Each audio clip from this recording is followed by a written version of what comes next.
Bien-aimés, nous continuons dans 3 Jean.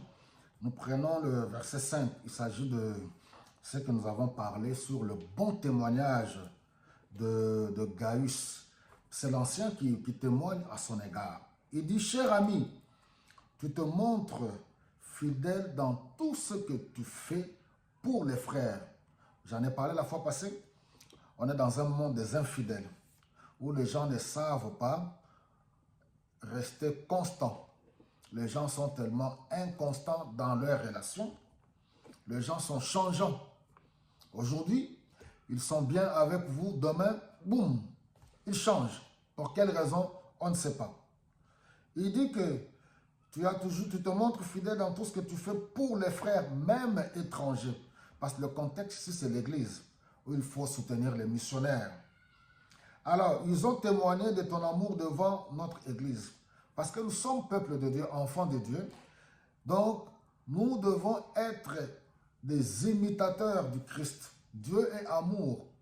Nous n'allons pas tout le temps brandir les versets bibliques ou chanter, danser, pensant que c'est cela qui fait de nous des vrais chrétiens. Non, celui qui aime Dieu aime son prochain. Alors, il dit, aide-le, je t'en prie. Donc, c'est quelqu'un qui demande un service à quelqu'un qu'il connaît très bien. Aide-le, je t'en prie. Malgré leur proximité, voilà, ils gardent toujours le formule de politesse. Une parenthèse encore. Aujourd'hui, les gens ne connaissent même pas la formule de politesse. Ils pensent que voilà, comme on se connaît, ils peuvent vous aborder n'importe comment. Je t'en prie à poursuivre leur voyage d'une manière digne de Dieu. Il s'agit de l'œuvre de Dieu. Aide-le. Oui, aujourd'hui, je sais, plusieurs ont été déçus. Je comprends. On est dans un monde des ingrats, je comprends. On est dans un monde où les gens vous ont blessé, je comprends. Je ne dis pas non plus d'accueillir n'importe qui, n'importe comment. Mais n'oublions pas, nous avons le Saint-Esprit. Nous devons toujours avoir le discernement. Quelles que soient les déceptions de ce que nous avons reçu des autres. Vous avez aidé les gens, vous avez accueilli les gens chez vous. Voilà, il y a toutes sortes d'aides. Et ces gens-là vous ont rendu négativement ou bien vous ont déçu. Ne prenez pas de décisions radicales pour dire plus jamais je ne fais. Non, non, non. Parce que le but de cette exhortation, l'ancien exhorte Gaius de continuer. C'est ce que la parole nous exhorte, de continuer à faire le bien. Voilà. Parce que la parole nous dit que oui, en exerçant l'hospitalité, plusieurs ont accueilli des anges. Donc, nous ne devons pas conclure sur un cas isolé et puis voilà, non, il faut toujours avoir le discernement. Il dit, aide-le, je t'en prie, à poursuivre leur voyage de manière digne de Dieu. En effet, ils se sont mis en route au service du Christ sans rien accepter des païens.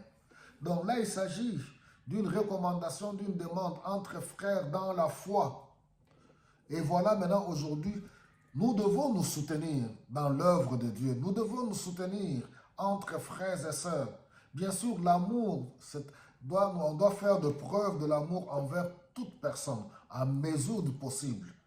Mais dans le contexte de la grande famille des enfants de Dieu, nous ne devons pas nous renfermer, nous devons nous entraider mutuellement.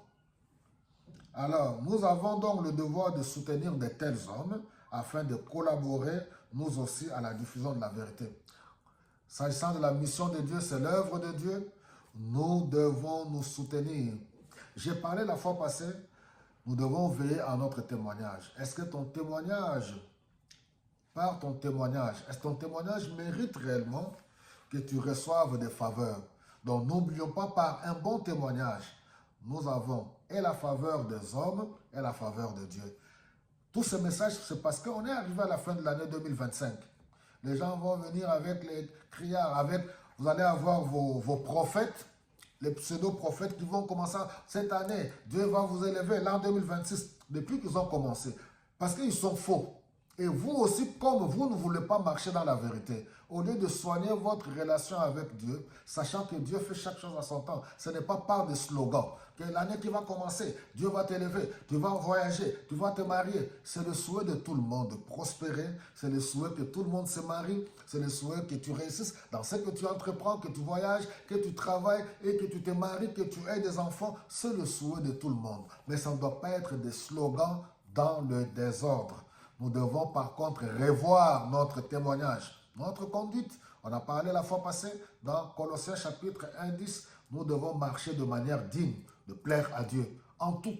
Nous devons plaire le Seigneur en toutes choses. Voilà mes bien-aimés, nous sommes arrivés à la fin de l'année. Que Dieu nous aide à faire le bilan, à revoir notre conduite. Que Dieu vous bénisse abondamment et qu'il vous accorde ce que votre cœur désire.